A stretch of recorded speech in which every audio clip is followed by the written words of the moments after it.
Hey guys, how's it going? Hope you're doing well. My name is Crown, and today I'm going to read you some very interesting stories that I hope that you're gonna love. And now, without further ado, let's go!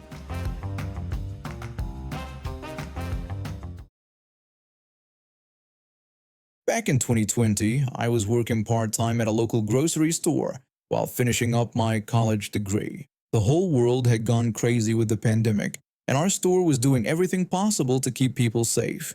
We had arrows taped to the floor showing which direction people should walk down each aisle. There were plexiglass barriers at every checkout counter, signs everywhere reminding people to stay 6 feet apart. Most customers were pretty good about following the rules, but you always had that one person who thought the rules didn't apply to them. I was restocking shelves near the front of the store when I heard my manager over the radio asking for backup at checkout lane 3. I figured it was just a price check or something, so I didn't think much of it at first. But then I heard raised voices coming from that direction. When I walked over to see what was happening, I saw this middle-aged guy standing in line looking really uncomfortable. Behind him was this woman who was standing way too close to him, like uncomfortably close. She was maybe 3 feet away from him, completely ignoring all the social distancing markers on the floor.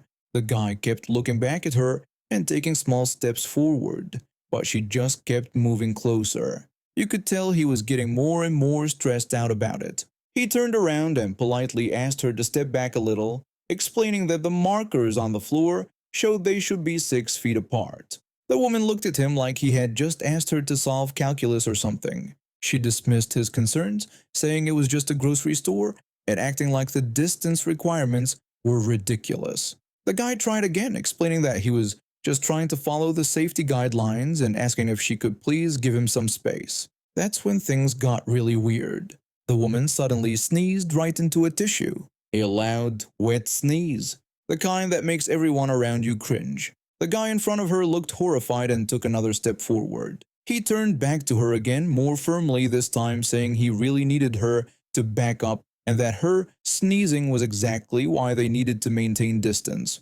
Instead of apologizing or stepping back like any normal person would do, Karen did something I still can't believe. She took that used tissue, the one she had just sneezed into, and threw it right at the guy's back. The tissue hit him square between the shoulder blades and stuck there for a second before falling to the floor. The guy spun around. He asked her if she had really just thrown her used tissue at him. Karen acted like it was no big deal, saying that maybe if he wasn't being such a baby about standing in line, she wouldn't have to get his attention somehow. The guy was furious now, asking if she was completely insane and pointing out that what she did was assault. Karen just rolled her eyes and told him to stop being so dramatic, claiming it was just a tissue. By this point, everyone in the checkout area was staring. The cashier, who was probably only 19 or 20, looked like she wanted to disappear into the floor. She had no idea what to do with this situation. She nervously asked if everything was okay. The guy explained that the woman had just thrown her used tissue at him after he asked her to maintain social distancing. Karen insisted she had barely touched him and that he was overreacting. The cashier looked around desperately and then pressed the button to call for a manager. Within about 30 seconds, our store manager came rushing over. He was this no-nonsense guy in his 50s who had been dealing with difficult customers for decades. The manager asked what the problem was, and the guy explained that the woman had thrown a used tissue at him when he asked her to step back and follow the social distancing guidelines. When the manager asked Karen if this was true, she admitted to it but insisted it wasn't a big deal and that the guy was being ridiculous about the whole virus situation. The manager asked for confirmation that she had actually thrown a used tissue at another customer. Karen defended herself again, saying it was just to get his attention and that people were being way too sensitive about the virus. The manager looked at the tissue on the floor, then at Karen, then at the guy who was now trying to brush imaginary germs off his shirt. He told Karen that he was going to have to ask her to leave the store immediately. Karen protested, saying he couldn't kick her out for that and pointing out that she was a paying customer. The manager explained that he actually could remove her because she had just assaulted another customer with bodily fluids, which was not only disgusting but also illegal. Karen scoffed at the idea that it was illegal, insisting it was just a tissue. not a weapon. The manager pointed out that a used tissue during a pandemic was definitely a health hazard and constituted assault. That's when Karen really lost it. She started yelling about her rights as a customer and how everyone was overreacting. The manager stayed calm and walked over to the customer service desk to make a phone call. I could hear him talking to someone, probably the police.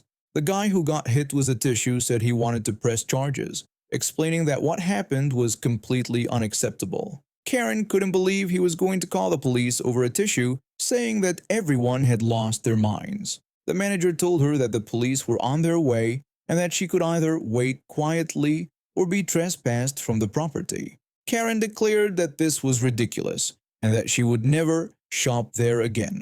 The manager told her that would be fine with them. Within about 10 minutes, 2 police officers showed up. They talked to the guy, the cashier, the manager, and several customers who had witnessed the whole thing. Karen kept insisting it was no big deal and that everyone was overreacting. One of the officers explained to her that throwing bodily fluids at someone, especially during a health crisis, was considered assault and that they were going to have to cite her. Karen protested that it was bodily fluids, claiming it was just a tissue. The officer clarified that a tissue with her saliva and potentially other bodily fluids on it was taken very seriously during a pandemic. The officers wrote her a citation and escorted her out of the store. Before she left, the manager handed her a piece of paper, telling her that she was banned from the store for 6 months and that if she came back before then, she would be arrested for trespassing. Karen shouted that this was discrimination. The officer told her that it wasn't discrimination. It was what happens when you break the rules, and that there was a difference. After they left, the guy who got hit with the tissue thanked the manager for taking it seriously. He ended up not having to pay for his groceries that day because the manager felt so bad about what happened. The cashier had to sanitize her entire checkout area, and the janitor had to come clean up the tissue with special disinfectant. The whole incident probably cost the store a couple $100 in lost time and cleaning supplies. I've been running my own cybersecurity consulting business for about 10 years now. Started from the bottom, worked my way up through various tech companies, learned the ins and outs of network security, and finally took the leap to start my own firm on the West Coast. At 35, I've built a solid reputation and employ around 10 people. The work is demanding but rewarding, and I've always prided myself on hiring competent professionals. That changed 3 months ago when we brought on our latest hire. This woman had an impressive resume, graduated with honors from a prestigious Ivy League school with a computer science degree. On paper, she looked perfect. In reality, she turned out to be one of those people who thinks their degree gives them the right to look down on everyone else. She had this attitude that screamed, "I'm better than you," from day one. I usually delegate most day-to-day operations to my senior security engineers, so I'd only interacted with her a handful of times during her short tenure. But from what I'd observed, she was all attitude and very little substance. Smart on paper, sure, but lacking in practical skills and common decency. Last Tuesday, I was out running errands for the office and decided to grab lunch at my local warehouse club. I used to work at this exact location back in my early 20s as a cashier, alongside someone who's now the store manager. We've stayed friends over the years, and I like to stop by when I can. When I was heading to the office afterward, I was dressed in my usual business attire, suit, tie, the works. The cafe there serves decent food at great prices, so I ordered my usual slice of pizza and found a table. After finishing my meal, I caught up with my manager friend for a few minutes before he had to get back to his duties. I was walking over to throw away my paper plate when I heard loud screaming coming from the cafe counter, maybe 10 feet away. I turned to see what was happening and spotted a woman losing it on the teenage employee behind the counter. She was yelling about how they were out of frozen yogurt and calling the staff idiots for not keeping anything stocked. The poor kid looked terrified. This kind of thing happens all the time during summer. Frozen yogurt runs out fast when it's hot outside. But this woman was acting like it was some personal attack against her. Then she spotted me. Must have been the suit that caught her attention. because she came walking over with fire in her eyes. She started demanding that I, who she assumed was a manager, fire the employee immediately. She claimed the girl had been rude and called her names just for asking about frozen yogurt. I tried to tell her that I didn't work there, but she cut me off before I could finish. That's when I started getting a good look at her face. Something seemed familiar, but I couldn't place it yet. She continued ranting about how I needed to fire the employee right now or she would contact corporate. She was getting more aggressive by the second. Then it clicked. This was my employee, the Ivy League graduate with the attitude problem. I told her again that I couldn't do anything because I didn't work at the store. I thought about revealing who I was right then, but curiosity got the better of me. I wanted to see how far she'd take this whole thing. That's when she lost her mind. She jabbed her finger hard into my chest and twisted it, trying to cause pain. Then she started calling me names and telling me how much smarter she was than me. She said the only reason I worked at a place like this was because I was a reject who couldn't finish college. I almost burst out laughing. Here was someone who worked for me, calling me a college dropout while I was wearing a suit that cost more than she made in a week. I managed to keep my composure, but just barely. At that point, my manager friend came running over, probably hearing the commotion from his office. He asked what was going on, and before I could explain anything, she jumped right in with her version of events. She told him that I had assaulted her and verbally abused her. She claimed I was refusing to fire the incompetent employee behind the counter and that he better fire me immediately. She threatened to have all our jobs and called us insignificant clowns. She actually called us clowns. The irony was not lost on me. I'd had enough at this point. Time to drop the bomb. I told her exactly who I was, the owner of the cybersecurity consultancy where she worked. I reminded her that we had hired her just a couple months ago and pulled out my company ID badge, showing my name, title, and photo. Her face went white like all the blood had just drained out of it. My manager friend told me he had seen her assault me with her finger jab and that he had already called the police. Somehow, her face managed to turn even whiter than before. She looked like she was about to throw up right there on the spot. The police arrived within minutes, reviewed the security footage, and immediately handcuffed her without even needing to ask me what happened. They told me that the cameras had caught her not just jabbing me with her finger, but also grabbing the cafe employee by the collar, slapping her, and shoving her backward. Before I'd even noticed the commotion, the officers asked if I wanted to press charges for the assault, and I told them absolutely. They loaded her into the patrol car, and I asked if I could have a word with her before they drove off, since she was technically still my employee. They agreed. I walked over to where she sat in the back of the police car, hands cuffed behind her back, looking defeated. She opened her mouth to speak, but I held up my finger to stop her. I told her that for someone who graduated with honors from an Ivy League school, she was pretty stupid. I explained that I was never impressed with her work, and now that she was sitting in a police car, I doubted she would ever get another job in the security field again. I made it clear that she shouldn't bother showing up to work anymore. I added that last part because I knew her wealthy husband would probably bail her out, and I didn't want her thinking she still had a job to come back to. When the police car drove away, my manager friend and I just stood there for a moment, trying to process what had just happened. He told me that in all his years of retail, he had never seen anything quite like that. I agreed and said I never wanted to see anything like it again. The cafe employee, who had been watching everything unfold, came over to thank me for standing up for her. She explained that she was saving money for college and really couldn't afford to lose his job. I gave her my business card and told her to call me if she ever decided to study cybersecurity. We're always looking for good people with the right attitude. The court date is still pending, but I'm confident the right outcome will happen. Word travels fast in our industry. Between the assault charges and the way she treated service workers, I doubt she'll find work in cybersecurity anytime soon. My own family gave me such a headache over doing something nice for my niece. Here I am, 32 years old, being told I'm an awful person for wanting to buy my 15-year-old niece a Christmas gift. My older brother has 3 kids. His oldest daughter lives with him half the time and with her mom the other half. She's a really good kid, super into gaming and computer graphics. All she has right now is this ancient laptop that barely runs anything. My brother and his wife have been putting most of their money towards saving for her first car when she gets her license.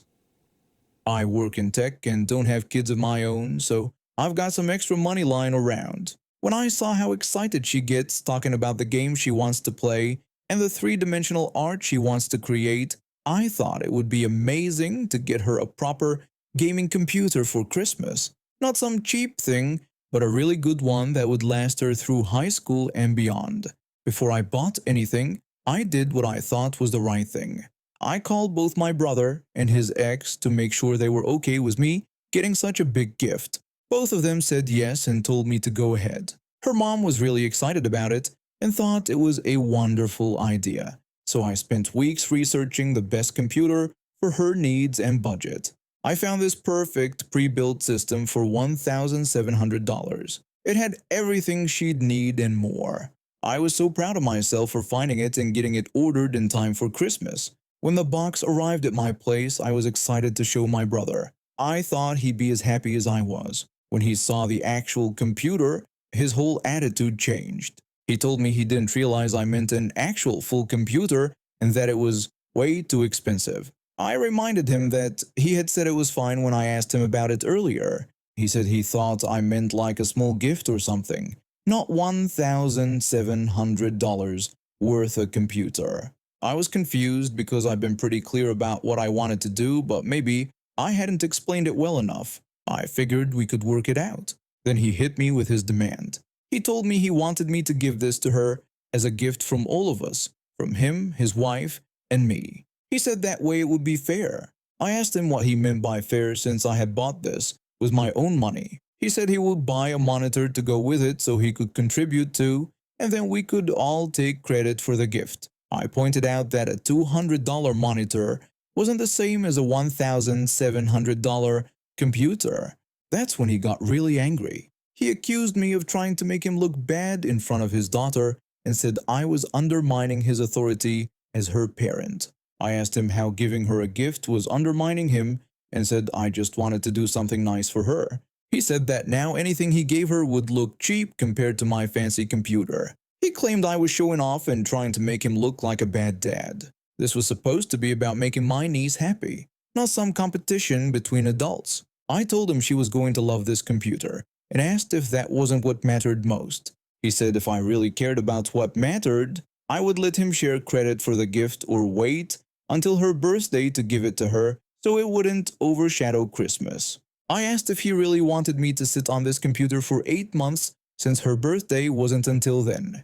He said yes, that way Christmas could be about the family gifts and her birthday could be about my big expensive present.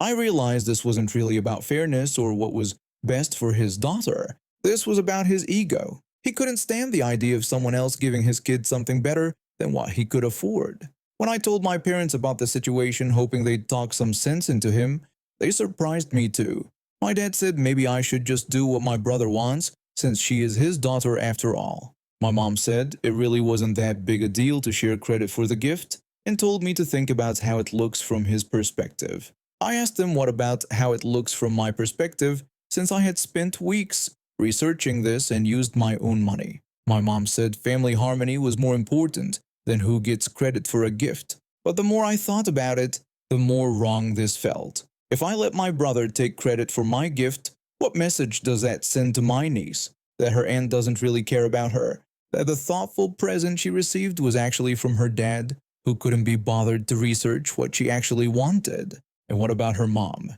If my brother gets to claim credit for something he didn't buy, why doesn't she get credit too? She's been just as supportive of this gift as he was supposed to be. I decided I wasn't going to back down, but I also wasn't going to let this turn into a huge family fight on Christmas Day. 2 weeks before Christmas, I called my niece directly. I told her I had something special planned for her, but it wasn't going to be under the tree on Christmas Day. She asked me what I meant.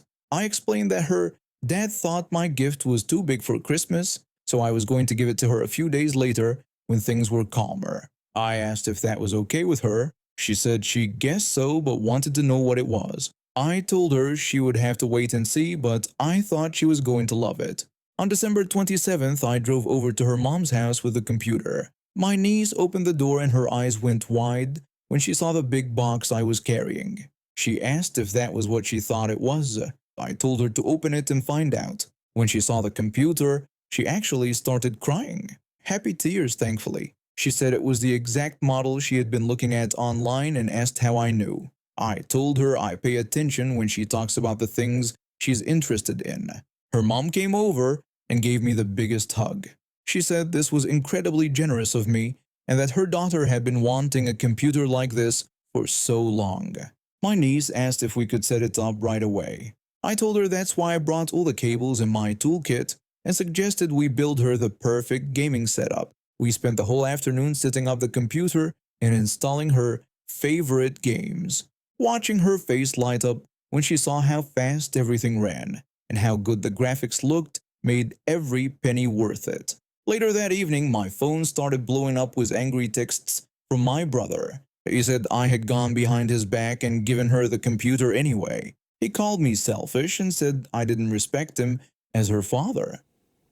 I texted him back saying I had respected him enough to ask permission before I bought it, and that he had said yes. I told him I wasn't going to let him take credit for something I did out of love for his daughter. He replied that this wasn't over and that I had damaged our relationship permanently. I responded that the only thing that was damaged was his ego and that his daughter was happy, which should be all that mattered to him.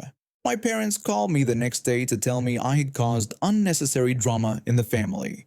But you know what? My niece sent me a video of her playing her favorite game on her new computer, and she looked happier than I'd ever seen her. And now we have reached the end of today's stories. Thank you for watching, and see you next time.